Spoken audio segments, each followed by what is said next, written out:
गोविन्द सुवेदी, पूर्व तामाङ, केन्द्रीय सल्लाहकार परिषदका सदस्य पिताम्बर सिंहखडा, उदय शर्मा,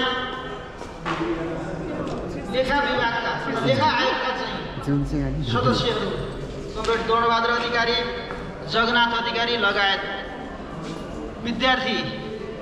सङ्गठनका उपाध्यक्ष, युवा सङ्घका केन्द्रीय उपमहासचिव सर्वप्रथम त गोर्खाली सम्पर्क कमिटीद्वारा आयोजित यस शुभकामना आदान प्रदान कार्यक्रममा हाम्रो निमन्त्रणा सहर्ष रूपमा स्वीकार गर्दै यस कार्यक्रमलाई भव्य र सभ्य र उपस्थित भएकोमा म हार्दिक आभार व्यक्त गर्न चाहन्छु। गोर्खा काठमाडौँ सम्पर्क कमिटी केपी ओलीको लठायत हरकत केपी ओलीले चाहिँ जब 2 तिहाईको सरकार हुँदा हुँदै आफ्नो निज स्वार्थलाई पार्टीका चाहिँ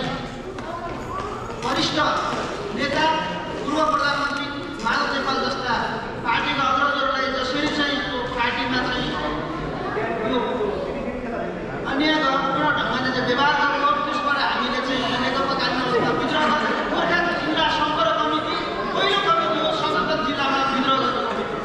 त्यस पश्चात हामीले पार्टीबाट विद्रोह गरिसकेपछि गोर्खा सम्पर्क कमिटी गठन गर्यो र विष्णु